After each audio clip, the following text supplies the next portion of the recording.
Diane and Denmark here, a quick check-in with you today.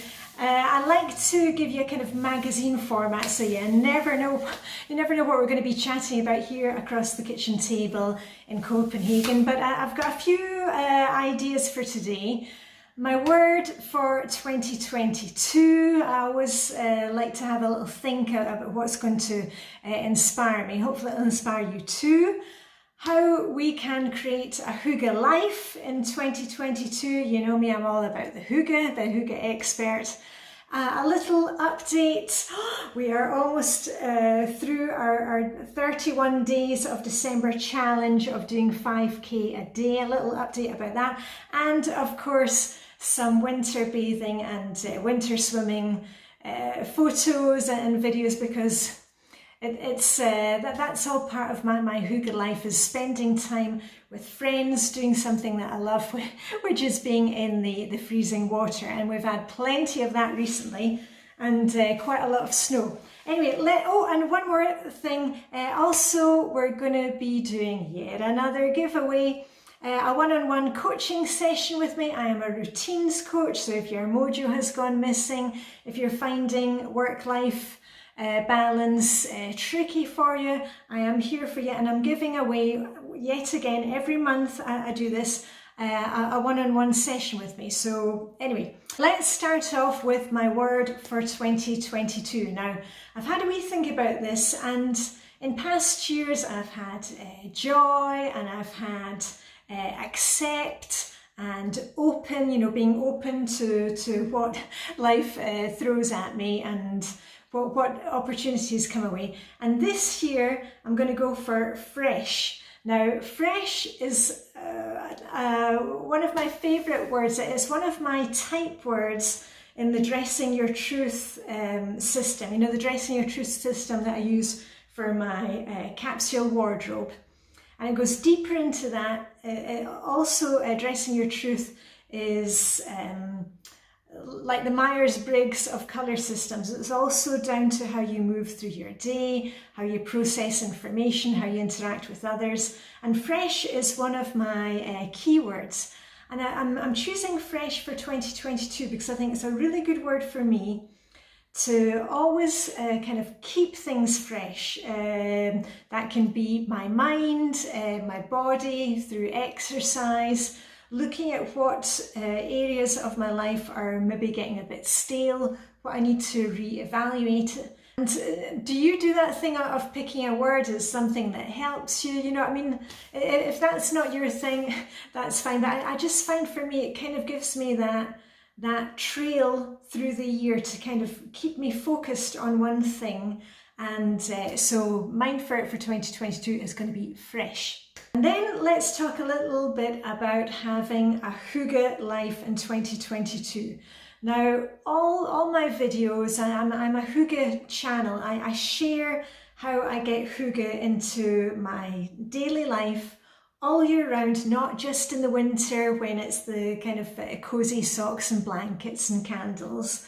Though of course there's a lot of that. But how I build Hygge into my daily routines, summer, winter, autumn, spring.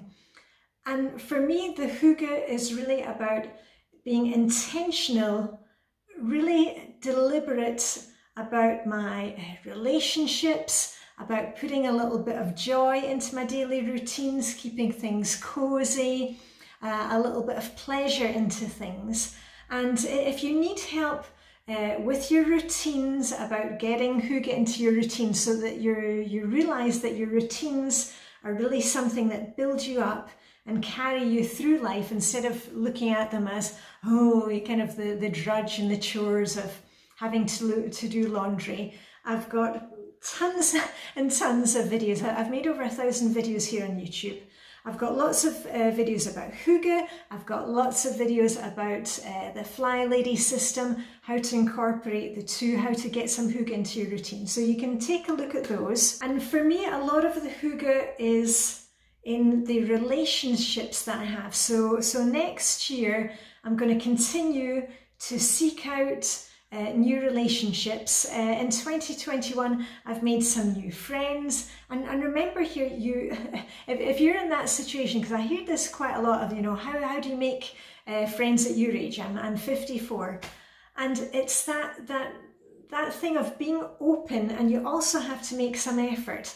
Maybe you can join a club, maybe you can start a new sport, maybe you can get online with a Facebook group of something that you're interested in. You really have to keep your options open and keep yourself aware the whole time of making a bit of effort, making that effort to invite people to do things.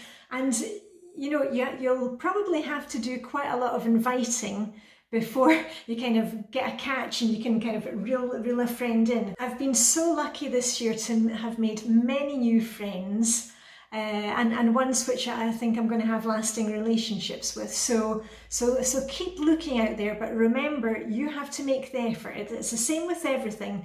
I always get questions about, how do you pack so much into your life, or how do you keep your house clean? Well, I do the legwork. And you can have this too, but you have to put in the effort. You can't just kind of sit there thinking, oh, well, I can't do this and I can't do that. You have to put in the effort. I'm showing you how to do it. I hold your hand and lead you through the process. But at the end of the day, it's you who has to make that decision to move forward. Talking about moving forward and me helping pull you through things, the giveaway for January 2022, remember there'll be another one in February, so if you don't win the one for January, there'll be another one coming. All you have to do is say down below, yes please, and maybe for fun today, let me know what you are looking forward to in 2022.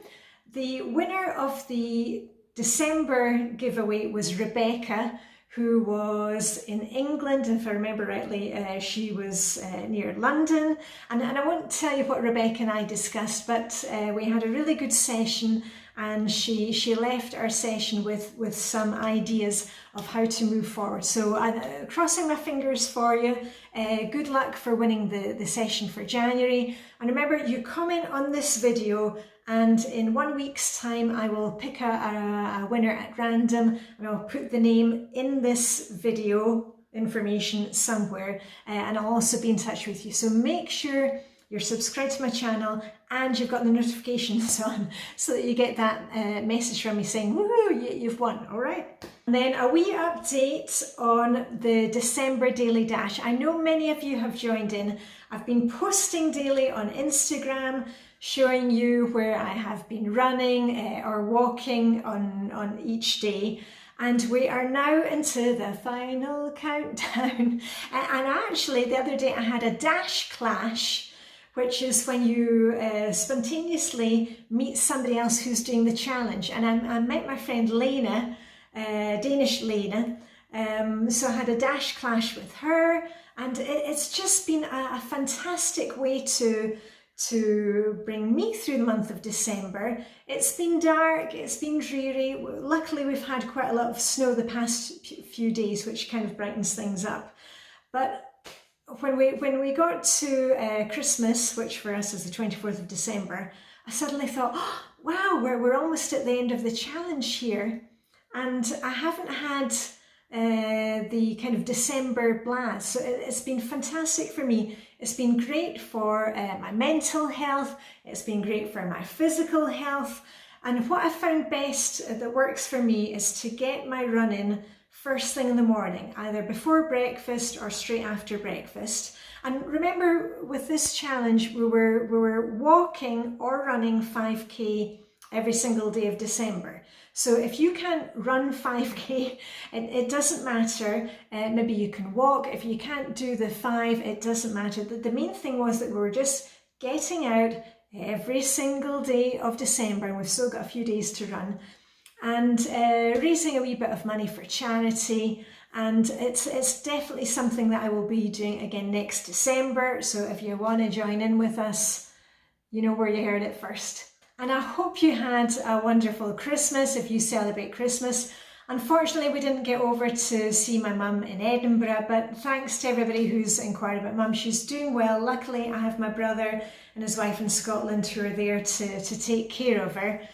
But hopefully before too long we'll get over to see mum. We had a wonderful Christmas, the four of us, the kids were home. My husband and I were empty nesters now, but the kids were home for Christmas and we did all our usual things. We had a really lovely quiet Christmas, just the way we enjoy it. And we had the real candles on the Christmas tree. And yes, don't worry, we had the fire extinguisher ready. We take fire safety very seriously here in Copenhagen, but really there is nothing more magical than dimming the lights and seeing real candles on the tree. It's just a fantastic sight to behold. And then no video from me would be complete without a little bit of winter bathing, winter swimming. Yes, we've had some snow recently and we never think, oh, you know, we can't go swimming today, you know, because of the snow. We always think, well, how are we going to get in the water? And of course, the answer to that is very carefully. When you're going down the bathing steps, when there are snow and ice on the steps, you always go backwards. So you don't kind of look at the water when you're going down. You hold on and go down the steps because that's the safest way in case you slip on the icy steps.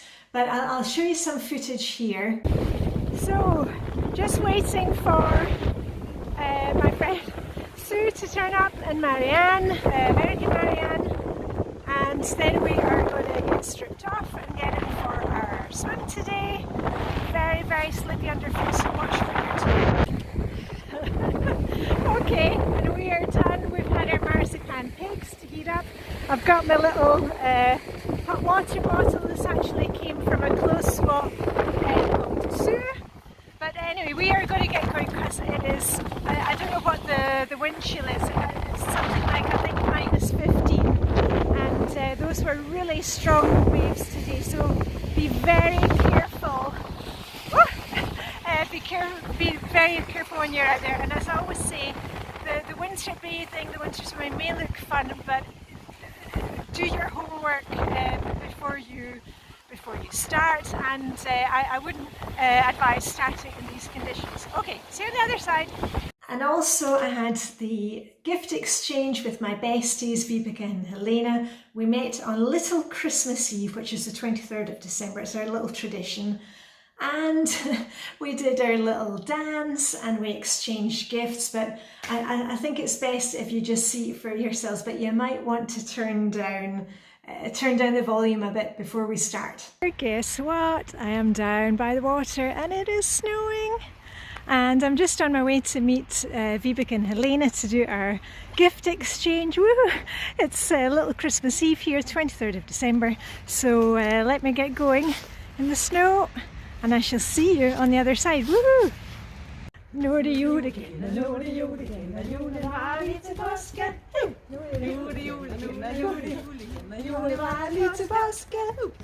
det er ikke sandt, nej, det er ikke sandt, for endelig kommer festen.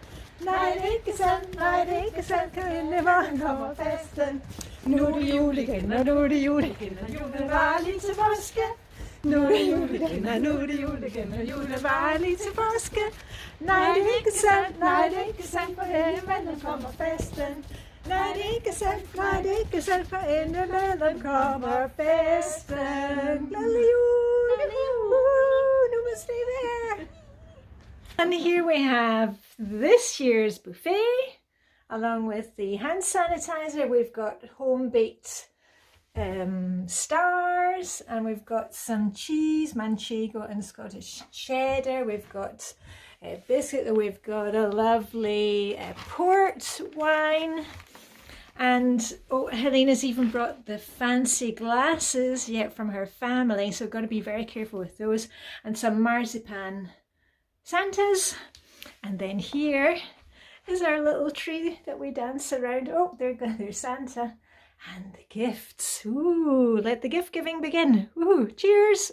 Okay, so who's in a good mood after watching that? Just a reminder, if you'd like to be considered for the giveaway, just pop your name down below and say yes please and what you're looking forward to in 2022. If you want to know how the Danes celebrate New Year, I've got lots of videos about that. Usually we celebrate by jumping into the new year. You jump off a chair or off the sofa. So if you are celebrating New Year with friends, make sure that you don't have your holy socks or tights on. This is the time of year to wear your best socks. So anyway, all I've got left to say is live long and prosper. May the Danish Hygge be with you, and I'll see you very soon with that rah, rah, rah. Okay, bye for now.